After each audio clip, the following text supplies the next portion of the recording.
Kemudian yang ketiga, melakukan amalan-amalan kebaikan, intinya sibuk dengan amal-amal soleh. Ini juga sudah kita paparkan, karena kalau menyibukkan diri dengan amal soleh, secara otomatis kita akan jauh dari pelanggaran-pelanggaran agama. Sebenarnya kita tidak butuh energi khusus untuk meninggalkan pelanggaran ya. Tetapi kalau kita sibukkan diri dengan amal soleh, maka otomatis itu akan dengan sendirinya menjauhkan kita dari pelanggaran. Kemudian kita juga sudah membahas poin nomor 4 tentang musibah-musibah dunia yang menimpa seorang muslim. Sebagaimana hadis Nabi SAW, tidaklah seorang muslim ditimpa rasa letih, penyakit, kegelisahan, kesedihan, gangguan orang lain, kegundahan, hingga duri yang tertancap pada tubuhnya, melainkan akan menjadi pembersihan terhadap dosa-dosanya. Ini juga sudah kita jelaskan berhubungan dengan masalah itu. Artinya apapun yang menimpa teman-teman dari ujian, selain peringatan dari Allah,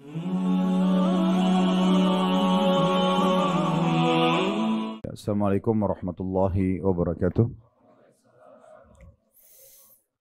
Alhamdulillah, tidak pernah berhenti lisan kita memuji dan memuja Allah.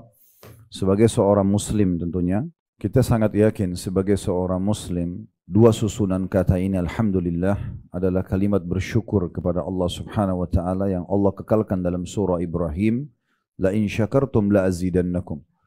Kalau kalian bersyukur maka pasti aku akan tambah. Dan ini kemudahan dari Allah Subhanahu wa taala.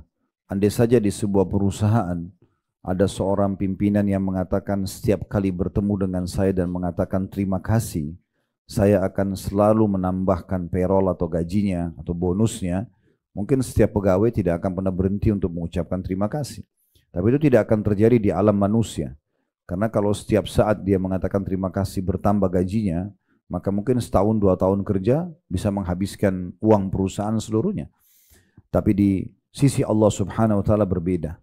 Allah Subhanahu wa taala mengatakan dalam firman-Nya, "Innallaha yarzuqu man yasha' bighairi hisab." Memang Allah itu zat yang maha kaya dan kalau memberikan balasan tidak ada lagi hisabnya, tidak ada lagi perhitungannya.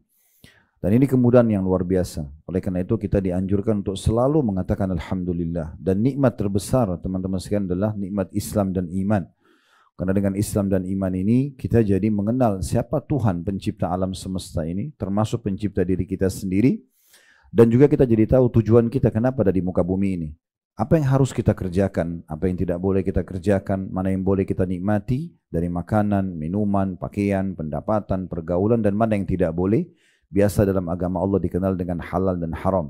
Dan ini membawa pada kebahagiaan dan ini nikmat besar sekali. Karena di dunia kita punya panduan hidup yang benar, dan juga di akhirat kita akan mendapatkan balasan di surga yang abadi sana. Oleh karena itu, selalu bersyukur adalah bagian yang sangat baik yang harusnya kita jaga. Termasuk insya Allah hari ini, teman-teman bisa kita berkumpul bersama-sama, menghidupkan kembali majlis kita walaupun sebulan sekali, untuk duduk bersama-sama, membangun dan memperbaharui kembali pondasi agama kita, yaitu ilmu. Ini pondasi dasar. Kalau orang sudah berilmu, maka akan mendatangkan iman. Dan iman ini kalau sudah ada, maka akan mengubah segala sesuatunya. Orang bodoh jadi pintar, penakut jadi pemberani, orang pelit jadi dermawan. Semua bisa berubah dengan adanya iman itu. Dan tidak ada iman kecuali adanya ilmu itu sendiri. Oleh karena itu jangan pernah berhenti untuk terus menuntut ilmu agama. Sampai hembusan nafas terakhir pun kita dianjurkan untuk selalu belajar. Abu Yusuf rahimahullah, seorang murid Abu Hanifah yang sangat terkenal, seorang ulama besar. Bahkan di masanya itu Imam Syafi'i rahimahullah, Imam Ahmad juga rahimahullah banyak belajar dari Abu Yusuf yang merupakan muridnya Imam Abu Hanifah. Beliau di saat sudah akan meninggal dunia, pada saat lagi menghadapi sakaratil maut, sudah sangat lemas sebenarnya di atas ranjang. Kemudian dia bertemu dengan seorang temannya, lalu dia minta temannya itu mengajarkan kepadanya sebuah ilmu.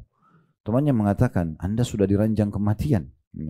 Kenapa tidak syahadat saja? Dia mengatakan, saya sudah mengucapkannya. Dan demi Allah saya meninggal dalam kondisi memahami ilmu itu, lebih saya cintai daripada saya meninggal dalam kondisi saya tidak memahaminya. Lalu temannya mengajarkan hadisnya ini, ayatnya ini, dan dia berusaha menghafal walaupun dengan susah payah. Kata temannya, begitu selesai saya mengajarkannya dan saya sudah izin pamit keluar dari rumah, tiba di depan pintu rumahnya terdengar tangisan keluarganya karena meninggal Abu Yusuf. Begitu ciri khas seorang muslim, dia tidak akan membiarkan ada waktu-waktu hidup di dalam atau waktu-waktu dalam hidupnya yang berlalu tanpa belajar agama. Ini penting, harus kita memang memaksakan diri dan meluangkan waktu. Jangan teman-teman bilang saya belajar kapan saya mau atau kapan saya punya waktu, nggak bisa. Kata Nabi SAW, talabul ilmi faridun ala kulli muslim. Menuntut ilmu adalah wajib bagi setiap laki-laki dan perempuan muslim. Dan jadi kita panjatkan salam hormat kita kepada utusan Allah Nabi besar Muhammad sallallahu alaihi wasallam, sebagaimana Allah telah perintahkan kita untuk mengucapkan salam hormat tersebut, dan tentu kita berharap agar kita mendapatkan apa yang sudah dijanjikan oleh Allah Subhanahu wa taala, karena dengan mengucapkan satu kali salam hormat kepada manusia terbaik ini dipastikan akan diberikan dan dibalas 10 rahmat Allah. Ya, andai saja dibalik satu kali atau 10 kali mengucapkan salam hormat diberikan 1 rahmat Allah sudah cukup, tapi ini terbalik. Mengucapkan 1 kali salam hormat diberikan 10 rahmat, dan rahmat Allah meliputi segala sesuatunya. Pengampunan dosa, peninggian derajat, pemenuhan kebutuhan, dan solusi dari permasalahan-permasalahan hidup kita. Baik teman-teman sekalian, kita akan melanjutkan bedah buku kita yang ditulis oleh Syekh Mahmud Al-Misri, 40 amalan pelebur dosa. Kembali kita ingatkan bahwasanya dosa itu definisi, makna lainnya adalah pelanggaran. Di alam manusia pun para pelanggar-pelanggar itu pasti akan jelek namanya, ya, akan berkurang fasilitasnya, akan kurang percayaan orang padanya, dan tentu saja dia juga akan terganggu dengan pelanggaran-pelanggaran yang dia lakukan. Seseorang menjadi staf di sebuah perusahaan, kemudian dia ugal-ugalan, tidak mau kerja, atau dia melakukan pelanggaran, datang telat, pulangnya pun buru-buru misalnya, tidak mengerjakan pekerjaan, maka ini sangat terancam. Nama baiknya rusak, dia tidak akan mendapatkan fasilitas maksimal di perusahaan, bahkan sangat terancam bukan cuma SP, tapi bahkan bisa di PHK gitu ya, dan itu akan mengganggu dia. Seperti itulah sebenarnya alam pelanggaran. Sekecil apapun dia akan pasti mengganggu kita. Nah, dalam agama kita namanya dosa. Ya, kita dianjurkan agar menjauhi itu, agar jangan sampai kita justru ya terkena fasilitas kita berkurang, nama kita jadi rusak. Ya, ketahuilah teman-teman sekalian, perkataan Ali radhiyallahu anhu ini sangat mulia. Beliau mengatakan sebenarnya Al-Quran sudah menginformasikan kepada kalian tentang semua sumber masalah kalian. Apapun masalah kita sumbernya satu saja, kata Ali radhiyallahu anhu, itulah dosa. Jadi kalau teman-teman mengalami masalah apapun, kembali kepada masalah ini saja. Saya punya pelanggaran gak sih dalam agama? Karena dijanjikan orang-orang yang beriman dan beramal soleh dan jauh dari pelanggaran itu akan hidupnya bahagia. Jadi permasalahan datang itu, ujian datang itu biasanya memang karena adanya dosa-dosa yang terjadi. Sampai sebagian salaf mengatakan, saya mengetahui saya punya dosa pada saat saya melihat perubahan sikap dari pasangan hidup saya, kemudian tikus yang ada di rumah saya, dan perubahan tunggangan sikap kuda di masa dulu, tunggangannya kuda atau unta, itu tiba-tiba jadi nggak nyaman saya tunggangi. Jadi memang banyak perubahan-perubahan terjadi itu karena pelanggaran dosa, ya, pelanggaran-pelanggaran yang kita lakukan. Dan perlu digarisbawahi teman-teman sekalian, kalau kita tidak melanggar, apa masalahnya gitu? Sementara kita diberikan solusi dalam Islam. Andai saja kita ini sebagai orang muslim atau orang mukmin nggak boleh makan enak, nggak boleh pakai baju yang nyaman, nggak boleh punya jabatan, nggak boleh punya harta, nggak bisa menikmati biologis yang halal dengan pasangan misalnya, nggak bisa punya keturunan, apalah, semuanya serba tidak bisa.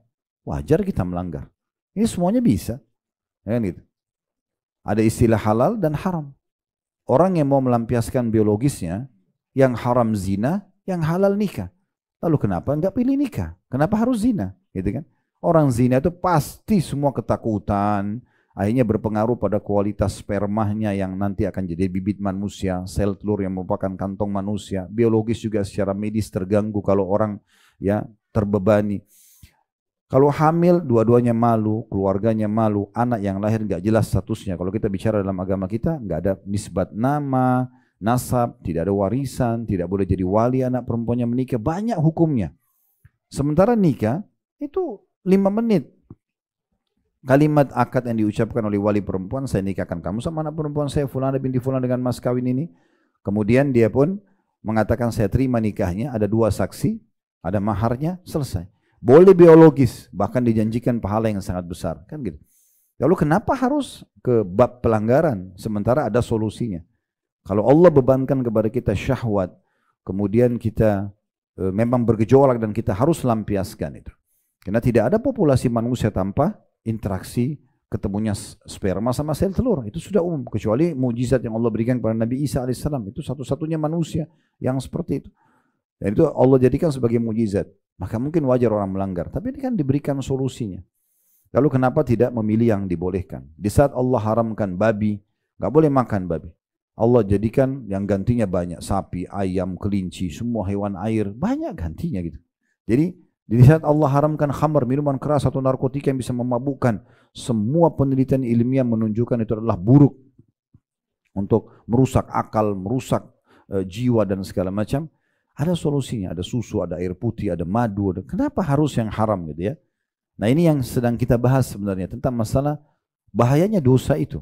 Ya, karena efeknya berbahaya, pelanggaran itu berbahaya. Ini dulu pondasi bahasanya. Kalau kita fahami ini teman-teman, kita akan harus lebih hati-hati. Dan setiap orang di antara kita lebih faham pelanggaran apa yang sedang terjadi dalam hidupnya, sehingga dia berhati-hati dalam masalah itu. Ya. Nah di sini di buku ini Syekh Mahmud coba datang karena pelanggaran itu umumnya orang lakukan. Maka beliau mengatakan ada 40 amal menurut beliau susunannya, walaupun mungkin lebih dari ini. Ada yang bisa melebur dosa-dosa itu. Kita sudah membahas yang pertama adalah taubat kepada Allah SWT, kembali kepada Allah, dan yang kedua istighfar. Ini pernah kita bahas dan kita kalau tidak salah menjadikannya sebagai satu bahasan. Ya. Dan sebagaimana Ali mengatakan tadi radhiyallahu anhu, sesungguhnya sumber masalah kalian adalah dosa dan solusinya adalah istighfar dan taubat.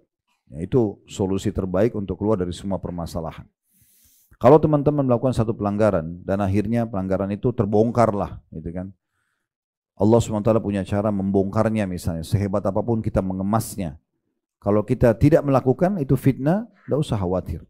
Allah punya cara untuk membela kita. Tapi kalau kita melakukannya, jangan justru sengaja membela diri, ya, atau defense biasanya orang bilang gitu. Tapi dia bagaimana caranya menjadikan itu sebagai bahan introspeksi diri. Solusinya cuma satu, mengaku mengikrarkan dosa kepada Allah, istighfar dan taubat, maka dengan sendirinya akan selesai masalah itu. Tidak usah berputar-putar membela diri sana sini, nggak ada manfaatnya. Makin kita berputar-putar sana sini, makin keruh permasalahan itu. Ya. Sudah panjang lebar kita jelaskan. Kemudian yang ketiga, melakukan amalan-amalan kebaikan, intinya sibuk dengan amal-amal soleh. Ini juga sudah kita paparkan, karena kalau menyibukkan diri dengan amal soleh, secara otomatis kita akan jauh dari pelanggaran-pelanggaran agama. Sebenarnya kita tidak butuh energi khusus untuk meninggalkan pelanggaran ya. Tetapi kalau kita sibukkan diri dengan amal soleh, maka otomatis itu akan dengan sendirinya menjauhkan kita dari pelanggaran. Kemudian kita juga sudah membahas poin nomor 4 tentang musibah-musibah dunia yang menimpa seorang muslim. Sebagaimana hadis Nabi SAW, tidaklah seorang muslim ditimpa rasa letih, penyakit, kegelisahan, kesedihan, gangguan orang lain, kegundahan, hingga duri yang tertancap pada tubuhnya, melainkan akan menjadi pembersihan terhadap dosa-dosanya. Ini juga sudah kita jelaskan berhubungan dengan masalah itu. Artinya apapun yang menimpa teman-teman dari ujian, selain peringatan dari Allah juga bisa membersihkan dosa-dosa. Yang kelima tentang azab kubur. Ya. Siksa kubur bagi seorang muslim ya, itu bisa menjadi pembersihan terhadap dosa-dosanya ya. Itu menurut Syekh Mahmud. Artinya tidak semua orang yang disiksa di kubur pasti masuk ke neraka kalau dia muslim. Ya, bisa saja nanti di timbangan amal dia dimudahkan oleh Allah SWT dengan mendapatkan pertolongan sebagaimana dijelaskan di poin yang setelahnya ya. Ini sudah kita paparkan panjang lebar. Kecuali dia meninggal dalam keadaan kafir, munafik atau musyrik, maka siksa kubur itu akan berlanjut kepada siksa neraka yang abadi. Tapi kalau dia seorang muslim berbeda kasusnya. Ya. Kemudian yang keenam juga ada penjelasan tentang bagaimana kesulitan dan kengerian yang terjadi pada hari kiamat nanti, agar seseorang hati-hati dari dosa, dan nanti akan ada pertolongan-pertolongan juga, syafaat namanya. Ya.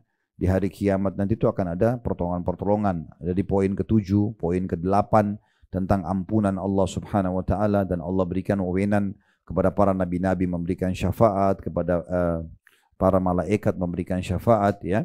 Dan bagi teman-teman yang sudah lolos di timbangan amal hari kiamat nanti karena amal baiknya lebih berat daripada dosanya, misal amal baik antum 1000, dosa antum 100, selisihnya 900. Ini contoh saja.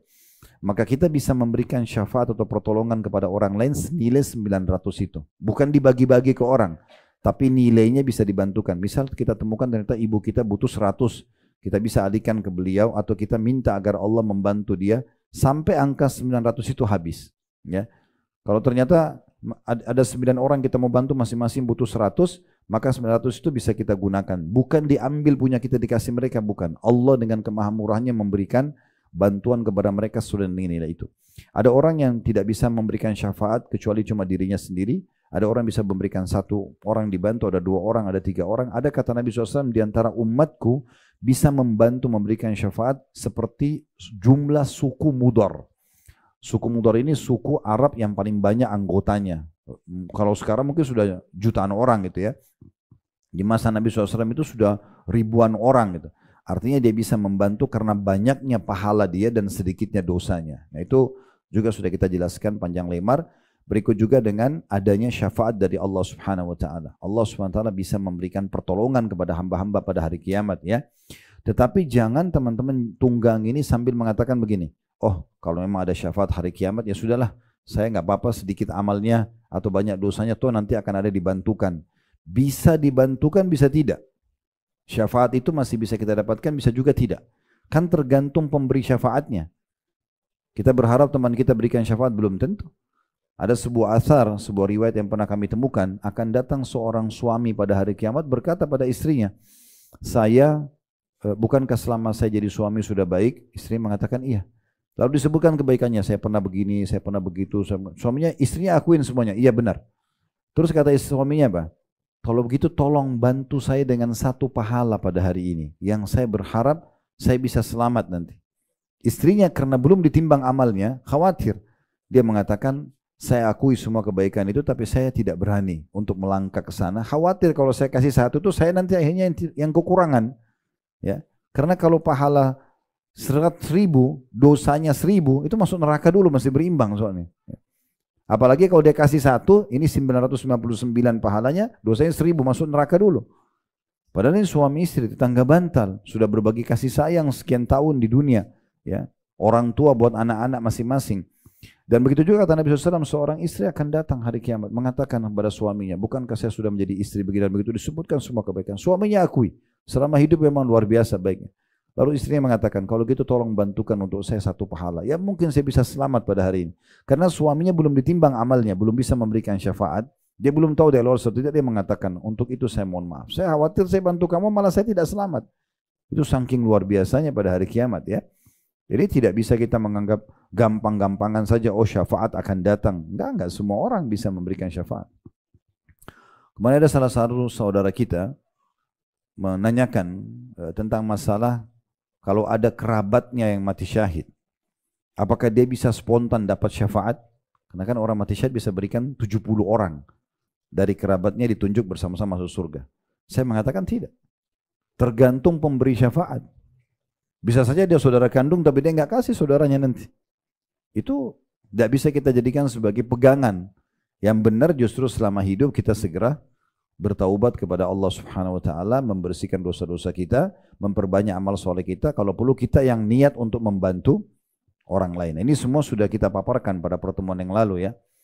Dan kita akan masuk dari 40 pelebur dosa itu yang ke-9 pada kesempatan ini. Bagi teman-teman yang pegang bukunya, memang saya melihat di buku ini cuma ada judul, tidak ada penjelasan atau syarahnya. Nanti akan kita masuk menjelaskan insya Allah, yaitu doa kaum mukminin dan istighfar mereka untuknya selama ia hidup dan sesudah wafatnya. Jadi salah satu yang membersihkan dosa-dosa kita, teman-teman sekalian, kalau kita ketemu sama seorang muslim, kita mengatakan misalnya, tolong doain saya ya, atau mohon ampun kepada Allah buat saya, itu boleh. Kita minta itu kepada orang yang masih hidup, terutama kedua orang tua kita. Ya, kita bisa mengatakan kepada mereka, tolong mohonkan juga ampun kepada Allah buat saya, selain kita beristighfar dan bertaubat. Atau kita mengatakan, tolong doakan saya supaya urusan saya dimudahkan atau saya selamat dunia akhirat. Semua itu adalah hal-hal yang baik. Apalagi kalau ada teman-teman kita yang mau umroh, mau haji, itu penting sekali untuk kita titip ya. Tolong doain saya ya, gitu ya. Maka itu penting. Walaupun sebenarnya orang yang dititipkan doa ini, dia punya hak untuk menerima atau tidak. Tapi kita titip pesan itu. Karena kata Nabi SAW, Al-Hujjaju wal-Ummar wafdullah. Para jemaah haji dan jemaah umrah itu adalah delegasi Allah. Ya. Da'ahum fa'ajabu, wasa'aluhum fa'atahum. Karena Allah mengundang mereka untuk haji dan umrah, mungkin panggilan seruan travel atau apa, atau teman-temannya mengirimkan informasi, atau dia diumrohkan haji gratis, misal contoh. Maka mereka adalah delegasi Allah, Allah undang mereka, maka karena mereka datang, maka mereka kalau minta pun diijabah. Dan tentang hadis masalah haji di Arafah, kata Nabi SAW, Allah akan turun ke langit bumi di waktu Arafah, kemudian mengatakan kepada para malaikatnya, lihatlah hamba-hambaku itu datang dalam kondisi mereka berdebu, ya. Dan jadilah kalian saksi kalau dosa-dosa mereka sebanyak tetesan air hujan atau buih di lautan ataupun jumlah pasir, ya, butiran pasir di muka bumi, maka aku akan maafkan. Lalu Allah berfirman kepada ahli Arafah, bubarlah kalian dalam kondisi dosa-dosa kalian dimaafkan dan semua orang yang kalian doakan atau kalian berikan syafaat. Nah itu kan contohnya. Itu boleh saja kita memohon seperti itu. Tapi jangan lupa ya, selain kita minta didoakan, baik itu minta doa agar diterima amal-amal soleh kita, dipanjangkan umur, keberkahanlah secara umum misalnya. Atau kita mohon agar kalaupun saya punya kesalahan tolong minta sama Allah juga bantu agar si fulan dimaafkan dosanya. Juga kita harus melakukannya. Ya, kita juga melakukannya sehingga sempurna doa tersebut. Kita berdoa dan juga bisa minta tolong pada orang lain. Nah ini tidak terjadi pada orang yang tidak melakukan ketaatan ya. Saya pernah bertemu dengan seseorang, dia orang asing kebetulan, dan kami tahu kehidupannya karena interaksi perusahaan kami dengan perusahaan dia itu ada gitu ya. Nah, orangnya masih banyak pelanggaran agamanya, bahkan mungkin sholatnya pun mungkin masih jarang sekali. Tapi setiap ketemu orang, tolong doain saya supaya Allah maafkan saya. Tapi dia sendiri melakukan maksiat terus. Dia seperti bergantung pada istighfarnya orang lain. Ini bentrok juga ini ya. Jadi dia harus memang betul-betul tulus karena dia ingin agar Allah SWT maafkan, berikut juga dibantu oleh orang lain. Nah di sini dikatakan doa kaum mukminin dan istighfar mereka untuknya selama dia hidup. Jadi boleh kita minta itu ya. Dan juga sesudah wafatnya. Jadi bagaimana dia pada saat wafat pun selalu didoakan oleh orang lain. Nah ini biasanya agar Bapak Ibu sekalian, ada yang ikhwan dan akhwat sekalian, ada yang mendoakan kita pada saat kita meninggal, maka tentu kita sudah membuat dan melahirkan bibit-bibit itu di masa kita hidup. Kita biasakan anak-anak membaca Rabbighfirli wali walidayya, gitu kan? Selain kita ajarkan doa kalau mau tidur, mereka sudah kita pandu misalnya, kita pandu juga untuk membaca doa untuk kedua orang tua, gitu ya. Itu contoh ya. Sehingga akhirnya mereka terbiasa, ya. Kami terapkan di rumah begitu, anak-anak waktu masih kecil, setiap mau tidur baca zikir mau tidur dan selalu baca doa untuk kedua orang tua. Jadi sampai anak-anak sudah besar pun mereka tidak pernah tinggalkan lagi, itu sangat baik itu contohnya ya. Sehingga mereka mendoakan, kita pun sudah meninggal akan sampai kepada kita tentunya pada saat meninggal. Nah ini tidak mungkin kalau kita tidak siapkan bibit-bibitnya ya, supaya orang-orang mau mendoakan. Atau kita banyak berbuat baik pada orang lain. Sering membantu berbuat baik pada tetangga atau sama teman-teman yang sama-sama sholat, partner bisnis, teman sejawat, ya, pasangan hidup. Memang selama hidup mereka merasa manfaat dari kita.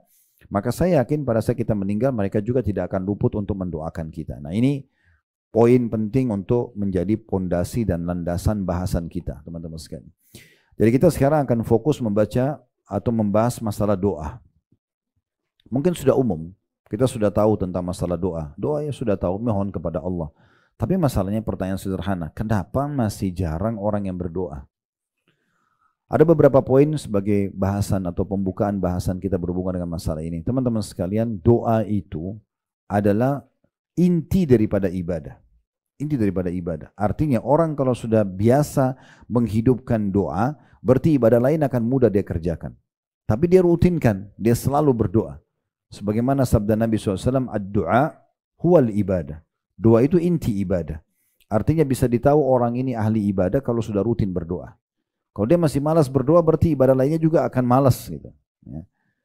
Kita akan lihat orang ini misalnya antara azan iqamah tidak pernah meluputkan waktu 2-3 menit, 5 menit antara azan iqamah selalu angkat tangan berdoa kepada Allah SWT. Hujan lagi turun selalu berdoa kepada Allah karena dia tahu itu waktu mustajab. Lagi safar, ada saja waktu diluangkan untuk berdoa misalnya. Sepertiga malam tidak pernah luput untuk selalu mengabdi dan minta kepada Allah SWT karena waktu mustajab misalnya. Ya ini pada saat puasa misalnya dan seterusnya, ini semua tidak pernah disia-siakan. Banyak orang di antara kita, dia berpikir doa itu hanya dibaca pada saat genting atau ada masalah. Ini keliru ya. Doa itu harusnya dibaca di setiap saat. Dan kata Nabi SAW, kenalilah Tuhan kalian dengan berdoa di masa kalian sedang lapang, Dia akan kenali kalian pada saat kalian sedang sempit. Ya. Jadi kalau mau diijabah doa pada saat kita lagi genting, lagi butuh sekali diijabah, maka harusnya pada saat kita lagi lapang, lagi sehat, lagi nggak ada masalah, di situ berdoa. Itu poin. Poin yang lain, teman-teman perlu ketahui, dalam bab doa, lebih besar pahalanya seseorang itu berdoa agar dipertahankan nikmat daripada dia sedang hadapi masalah, kemudian dia minta solusinya. Kayak gini, kalau antum lagi sehat kayak sekarang, antum berdoa, ya Allah pertahankanlah kesehatanku ini misalnya. Itu lebih besar pahalanya di sisi Allah dibandingkan sakit minta, ya Allah sembuhin saya. Kita lagi ada pekerjaan, lagi ada pasangan hidup, lagi ada keturunan, lagi bahagialah. Maka kita kalau berdoa agar minta dipertahankan, itu lebih afdal daripada nanti masalah baru kita minta solusinya. Walaupun dua-duanya boleh. Artinya apa? Tidak ada alasan untuk tidak berdoa. Tidak ada alasan. Jadi jangan nanti genting saja baru berdoa. Apalagi Anda menjadikan Allah Subhanahu wa Ta'ala nomor kesekian. Lagi sakit, konsul sama dokter dulu nomor 1. Sudah 30 dokter mentok, nggak bisa lagi, baru sholat tahajud. Baru umroh. Ini agak unik ini. Ya. Kenapa nggak berdoa dulu? Dalam Islam kita diajarkan berdoa dulu baru aktivitas. Perhatikan doa sebelum makan, doa sebelum tidur, doa sebelum keluar rumah, doa sebelum biologis. Doa dulu semuanya. Doa dulu, libatkan Allah Subhanahu wa Ta'ala. Kalau Anda berdoa pada saat mau ke dokter berobat, ya Allah jadikan atau berikan hambamu kesembuhan, Allah akan berkahi nanti. Allah jadikan dokter dan resep itu cocok dan kita sembuh, gitu kan? Karena hasil doa kita. Dan bahkan para ulama salaf berdoa pada hal-hal mungkin yang dianggap sepele bagi orang lain. Mau keluar ke satu tujuan, berdoa agar Allah sampaikan ke tujuan itu. Kenapa antum tidak berpikir untuk berdoa di saat mau masuk ke sebuah mall supaya Allah mudahin parkiran misalnya? Sederhana, tapi itu doa. Ya. Kata para ulama, doa itu akan bermanfaat dilihat hasil di dunia atau tidak dilihat hasil atau belum dilihat hasilnya. Karena dasarnya dia ibadah. Perhatikan sabda Nabi SAW dan hadits ini disahihkan oleh para ulama berhubungan dengan masalah keutamaan doa. Ya. Hadits ini diriwayatkan oleh Imam Ahmad dalam musnadnya dan tentu disahihkan juga oleh Syekh Al-Albani dalam Sunan atau dalam Sahih At-Tirmidzi. Dari hadits Abu Hurairah radhiyallahu anhu, beliau berkata bahwasanya Nabi SAW bersabda, "Ma min muslimin yad'u bida'watin laisa fiha ithmun wala qati'atu rahimin illa a'tahu Allahu biha ihda thalath." Tidak ada seorang muslim pun di muka bumi ini, mau dari suku manapun, laki-laki atau perempuan, intinya dia muslim, berdoa di muka bumi ini tanpa ada dosa. Bukan minta satu dosa atau memutus hubungan silaturahim. Bukan orang yang memutus hubungan kekerabatan dengan kerabatnya. Kecuali Allah pasti akan berikan. Hanya saja melalui salah satu dari 3 tahapan. Dikatakan imma an tu'ajjala lahu da'watu. Bisa saja Allah langsung kasih doa itu. Pada saat dia minta kesembuhan, dia minta rezeki, dia minta jodoh, dia minta keturunan, Allah kasih. Tapi garis bawahi poin penting ya. Allah kasih sesuai dengan sunnatullah atau sistem yang sudah Allah buat. Contoh, teman-teman lagi lapar minta, ya Allah hilangkan lapar saya. Bukan laparnya hilang tiba-tiba. Sunnatullahnya adalah antum dapat ide mau makan apa, dikunyah dulu, ya, ditelan, diproses oleh usus, laparnya hilang. Itu sunnatullah namanya. Gitu kan? Jadi ada sistem. Kan begitu, orang minta keturunan, tidak bisa langsung tiba-tiba lahir anak. Terjadi interaksi biologis, ada ikhtiar. Ada orang yang langsung bisa subur punya anak, ada orang yang melalui bayi tabung, ada prosesnya, tapi proses itu ada. Ketemu sel telur sama sperma, kemudian jadi kumpalan darah, tulang, daging dan segala macam sampai yang jadi manusia misalnya. Itu prosesnya. Maka ada proses ya, sama dengan kita minta, ya Allah sembuhin saya. Bukan langsung tiba-tiba sembuh, tapi Allah SWT berikan petunjuk kita, ketemu sama dokter yang cocok, lalu kemudian kita sembuh misalnya. Nah itu perlu digarisbawahi juga berhubungan dengan masalah Allah memberikan langsung jawabannya melalui sistem yang sudah Allah berikan, itu yang cuci-cucikan. Kemudian yang kedua prosesnya adalah wa imma an yaddakhiraha lahu fil akhirah, atau Allah simpankan untuk dia dalam bentuk pahala yang dia panen di hari kiamat. Dalam sebuah riwayat yang dikatakan nanti akan datang seseorang pada hari kiamat pahalanya bergunung-gunung, banyak sekali pahala dan dia tidak tahu dari mana.